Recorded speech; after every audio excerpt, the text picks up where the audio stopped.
Her vil jeg så vise, hvordan man kan bruge den dynamiske henvisning i EEG Clinea. Jeg åbner patienten, det handler om, vælger henvisning og vælger ny. I EEG Clinea har man valgt at kalde det en pakkehenvisning, men princippet er det samme som den dynamiske henvisning, og jeg vælger den. Jeg får vist de forskellige muligheder, der er, afhængig af hvilken kommune patienten, eller hvilken region patienten er i. Og nu kan vi sige, at vi vil gerne have en MR-henvisning. MR af knæ. Og den vælger vi så. Den foreslår, hvilke afdelinger, der kan tage imod henvisningen, og det bliver opdateret via Medcom hver 14. dag. Så hvis der sker ændringer i strukturen, så vil det her helt automatisk blive opdateret i løbet af et par uger. Vi vælger at sende den til Aalborg. Og så kommer jeg ind på selve henvisningen. Den ligner den henvisning, vi kender, men en del af det er fortrykt. Jeg kan vælge at klikke på forløbsbeskrivelsen. Så bliver jeg linket direkte ind til forløbsbeskrivelsen, der gælder MR-scanning af ryg og knæ i regionen, hvis jeg vil læse noget om det der. Går tilbage til henvisningen, og her der udfylder jeg så de relevante felter. Vi kan sige her, klinisk mistanke om menisklæsion. Ja, patienten fik pludselige knæsmerter i forbindelse med løbetur for 8 uger siden. Ingen aflåsning. Knæet hæver ved belastning osv. osv.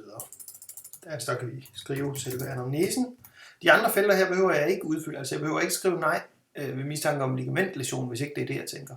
Objektivt, her der skriver jeg, at der er fin bevægelighed, ej hævelse, er stabilt, positiv Ablis-test, eksempelvis, det er jo ikke et krav, men det kunne man jo godt have med, osv.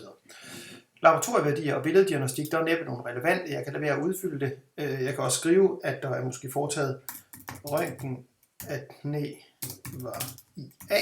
Det kan være, at der er foretaget det på skadestuen eller lignende. Så har vi metalskemaet her, og der bliver simpelthen spurgt fuldstændig samme som for metalskemaet, som vi kender. Mistanke om eller kendt nyresygdom, jeg vil sige, at det har hun ikke. Kendt diabetes? Nej. Har patienten kendt pacemaker eller metalting eller lignende i kroppen? Nej, osv. Opereret i hjernen. Ups. Skal vi lige få kigget på de rigtige knapper her? Nej. Andre former for metal i kroppen? Nej. Er hun gravid? Det har hun så heller ikke.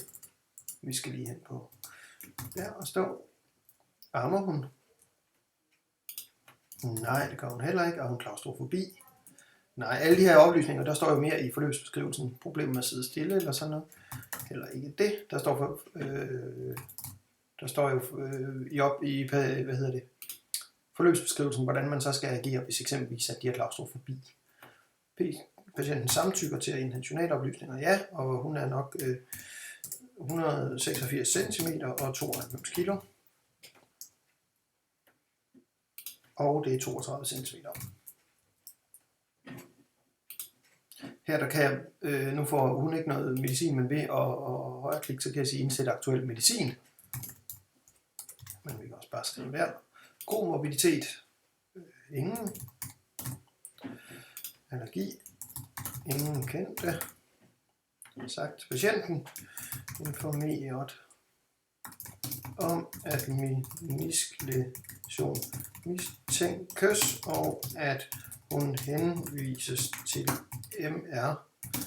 Svaret får hun hos egen læge, altså hos mig. Praktisk tolkebehov ikke mere der. Vi siger okay.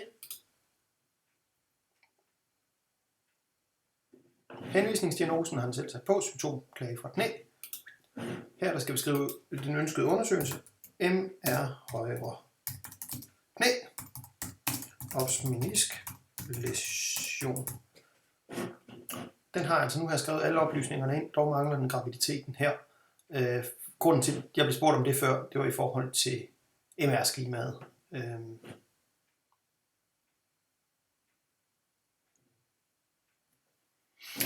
og derfor siger vi ikke gravid, og vi kan se selve MR-skemaet, det ligger hernede, altså det ligger ikke oppe i selve henvisningen.